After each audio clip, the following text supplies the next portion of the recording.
Good day, ma'am, and good day, everyone.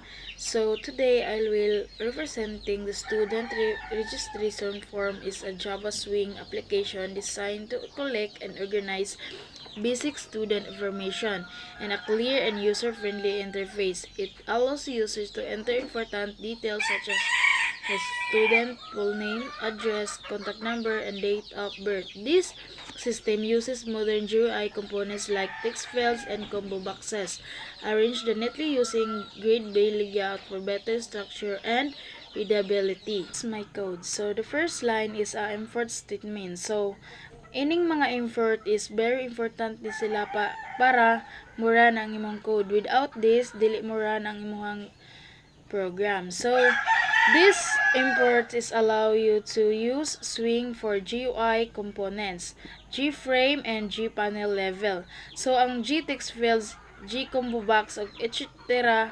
for layout colors is a graphics and event. So ang event naman is for handling user actions. So declaring the class is a public class student registration form.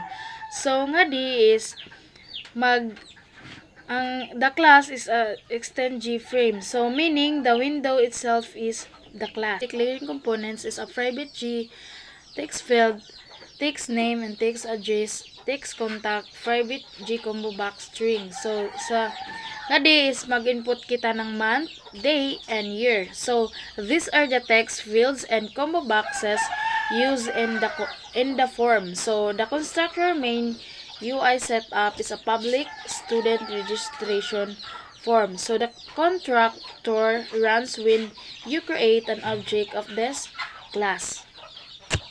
So this is where the whole GUI is built. Those settings, amay ni ang iset niya ang title sa student registration form. Tapos iset niya ang size and set defaults. So ang G-frame is i-exit niya on a close and set niya ang location and set layout. Then ang set title is a set window title na siya. Then ang set size is a window size. Then set default close operation is a close program when window closes. Then ang set location relative is a center window. And then ang set layout is a layout with north, south, center, and etc. Header panel with nga di sa header panel with gradient is ang G-panel header hangtod sa G2 field react is mao na siya ang nag-create sa costume panel with a blue gradient background. The gradient goes from dark blue top, light blue bottom, and the header panel layout. Header set preferred size hantod sa flow layout and the height is 60 pixels. So items like the title area aligned to the leaf with spacing. Adding header title is nga sa G level title, new G level is a student registration form. So nga di is this puts the title text inside the blue gradient header at the top of the window. So nga di sa main form panel and sa G panel form panel is is nagbutang tag light gray background and padding around the grade back constraint GBC mao na siya ang mag-add og spacing between elements. Then ang mag-make siya components fill horizontally. Then ang levels and text fields G level is mag-input na siya name, then ang full name nimo, then ang imong address, then also ay mohang contact. Then paghuman is magbutang dayon og date of birth. Then the input fields is a new Anyo? Name, news, text fields, and address. Then, pagkahuman is contact na dayon and date of birth. Himo taog date of birth combo boxes. So nga di is show months. So nga di is show ni ang months 1 to 12 and 2 digit format. So they combo mo nang magbutang og they and i-adds niya 0 to 31 ang month. Then at ang month ang they. Then automatically show years 2025 down to 1980.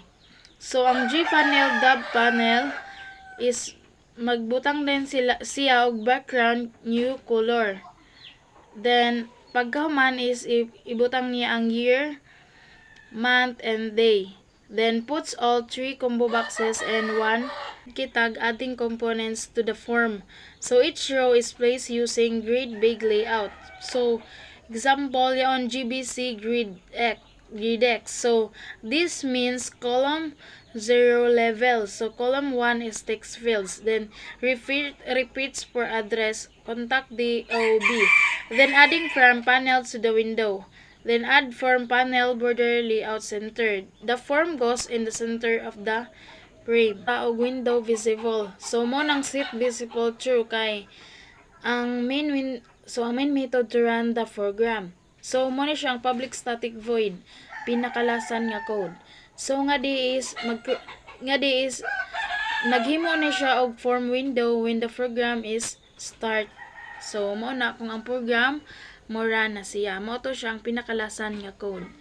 So that's all ma'am, my explanation of my code, the student registration form. And that's all ma'am, and thank you. So amo na dahil ini ma'am, ako na siyang iparan. So ako ra siyang gi-video ma'am kay kuan sa ma'am dili mo kuan ma'am screen record tong output niya ma'am.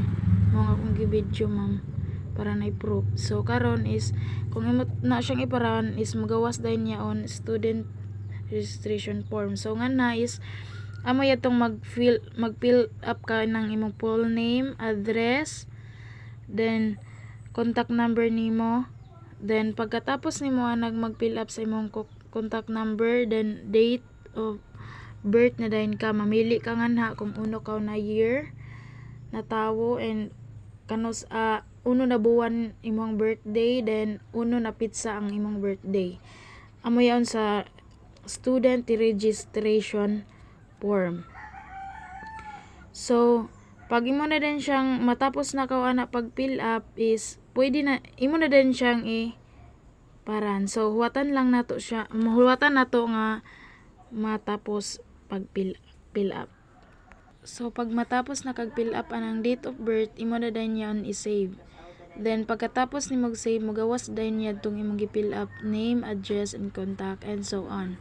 Then pagkahuman is okay, amo na din yan siya. Then ako asyang gibot nga picture ma'am kay di maka siya maklaro sa video para mas makita nimo ma'am og mas maklaro. Then amo na din yan siya ma'am, and that's all ma'am, and thank you ma'am.